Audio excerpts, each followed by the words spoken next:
الحمد لله وكفى والسلام على عباده الذين اصطفى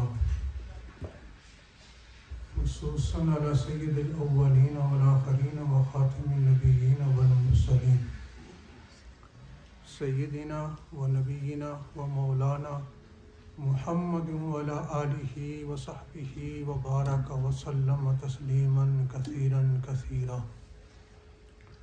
أما بعد من الشيطان الرجيم بسم الله الرحمن الرحيم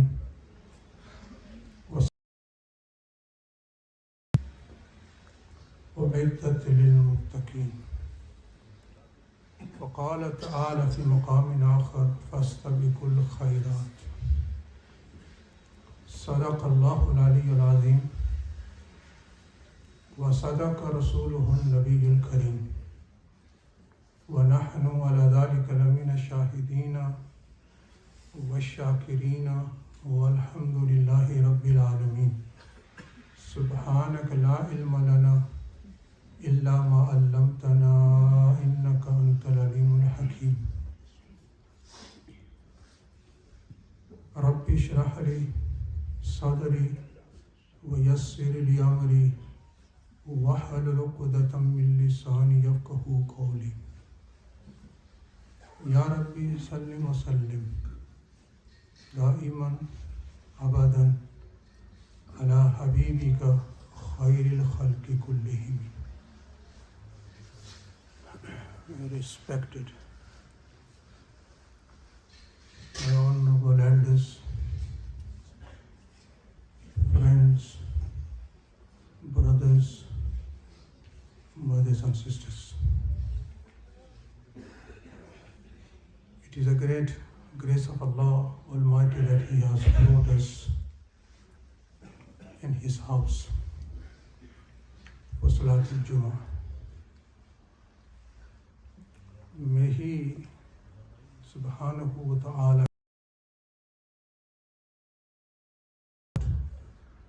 our community and may He make all the good activities we engage in means of our forgiveness and means of our coming close to Allah and His beloved and our Master, Prophet Mohammed sallallahu alaihi wasallam.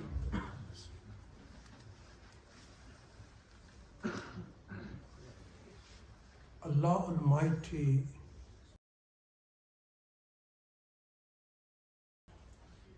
and this Iman demands from us many things. One of the demands of our Iman is, as being a believer, one should not delay in doing good deeds. You should never delay.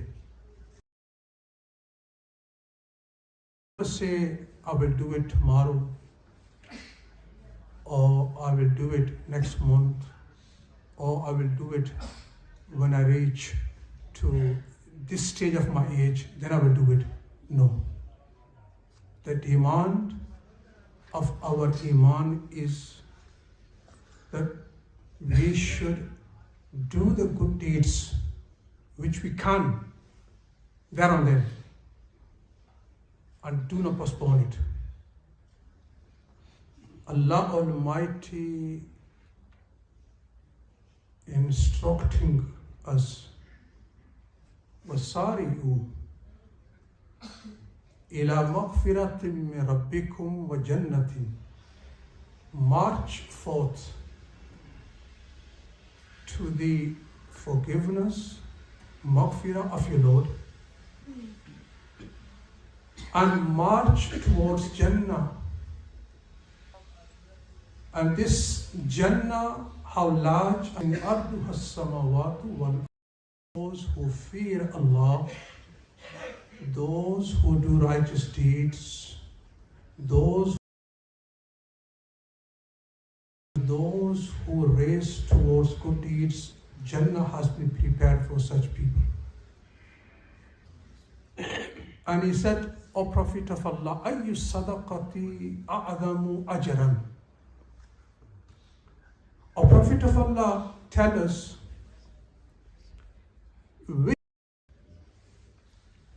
Rasulullah sallallahu alayhi wasallam replied by saying, an tasaddaqa wa anta sahihun shahihun takhsha al-faqra wa ta'mulu al-ghina. That very charity is most rewardable in the sight of Allah when you give in the state that you are healthy. وَشَهِيهٌ, and you give in a state that you fear. What will happen in future if I give this in the path of Allah? How am I going to run my daily life? How am I going to cope with my daily life if I give this amount in the path of Allah? What's going to happen to me? You feel in your mind that I might fall and I might become poor. I might start facing poverty. وَتَأْمُلُ الْغِنَى, and you give in the path of Allah in a state that you hope to become rich. This is the state.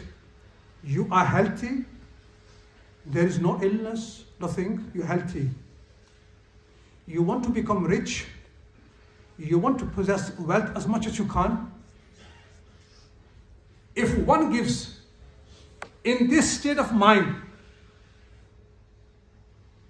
then Allah Almighty loves such charity. And then Prophet Sallallahu Alaihi Wasallam warns, وَلَا تُمْهِلْ حَتَّى إِذَا بَلَغَتِ الْحُلْقُونَ كُنْتَ ذَا. Rasulullah Sallallahu Alaihi Wasallam warning us, never delay that. If Hajj is far on you, you can afford to go there. وَلَا تُمْهِلْ, do not postpone it. What will happen if you do? Death is standing right on your head at all times. Death is there, waiting to receive a command from Allah, and it will strike on you straight away. And then what's going to happen? When you start facing death, meaning when you fall into such an illness, disease, you feel that you will not survive now. You feel that you will not survive. You have been told by the doctors, you won't live much. And then you start saying, قُلْتَ لِي لِفُلَانٍ كَذَا وَلِفُلَانٍ كَذَا. Then you call your sons, you call your relatives, I have this much wealth.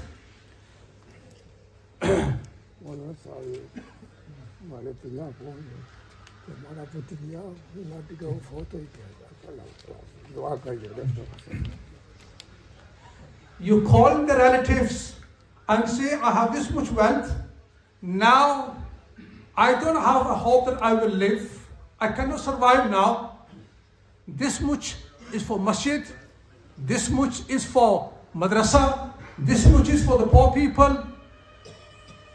Rasulullah sallallahu alayhi wasallam is saying, لَقَدْ كَانَ لِي فُلَانٍ. When you have come to this stage, that you are certain that you will not survive, and then you are saying, give this much to this and that, it already has come into the possession of those who are your inheritors. Did you know? When a person is so ill, the doctors have told him, you will not live for much now. Then he cannot make a wasiyah. He cannot make a wasiyat more than 1/3 from his wealth. He cannot do this now. Why? This wealth now automatically has gone to the warasa now. He cannot make any wasiyat more than 1/3. Rasulullah sallallahu alaihi wasallam said, before that very time arrives, oh my follower, spend it in the path of Allah subhanahu wa ta'ala. When you feel that you will not live much now, and then you start instructing your closed ones, your loved ones, that give this much to masjid and this much to madrasa here and there. No. Before that, when you are healthy, when you have this fear in your heart, if I give in the path of Allah, then this will reduce my wealth, and you have the hope to become rich. Give in this state. Allah Almighty will appreciate this. Allah Almighty will appreciate with this. And Rasulullah sallallahu alaihi wasallam is warning us, Badiru bil amal, fitanan ka kita al-layl al-muzlimi. Yusbihu rajulu mu'minan wa yumsi kafiran. Wa yumsi mu'minan. Wa yusbihu kafiran. Yabi'u dinahu bi'ardin min ad-dunya. Rasulullah sallallahu alaihi wasallam is saying, make haste towards good deeds. Fitanan. Before you are overtaken by trials. Before you are overtaken by trials. And these trials will start. Like how? He's explaining. Fitanan qaqita al-layl al-muzlimi. These trials, mischief will start coming in like the part of the dark night. You know, when the night starts, after one part of the night, when the next begins, it's also a dark. Trials will come upon trials. One trial, one fitna will emerge, one fitna will occur, another one will be there. Rasulullah sallallahu alaihi wasallam is saying, do not delay in doing good deeds. What will happen if you are trapped in the fitna? You will lose your iman. And people, a time is coming. He said, a time will come. يَبِيعُ دِينَهُمْ بِأَرَضٍ مِنَ الدُّنْيَا. There will be a race for wealth.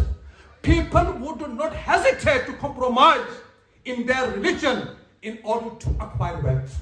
They will sell. He said, a believer will be in the morning. He will be a believer in the evening. He has sold his iman. Or in the evening, he will be a believer. In the morning, no more believer.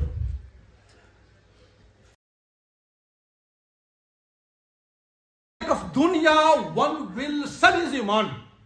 For the sake of dunya, one will sell his iman. He will compromise his deen, his religion. He will sell his iman. He will not bother. He will not bother at all. He will not have concern for his iman. He will sell the iman in order to get the wealth.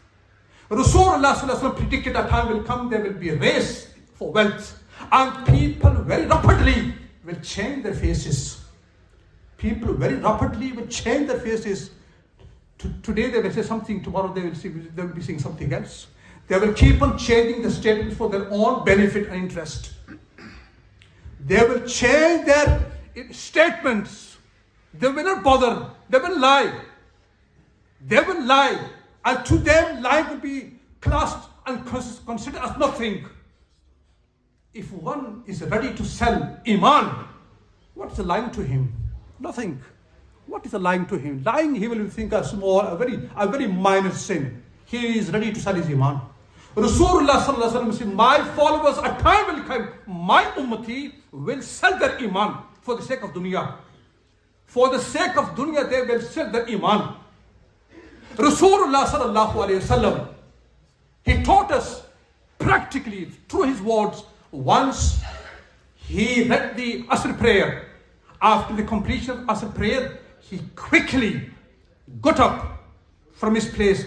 He rushed towards one of the houses of his wives.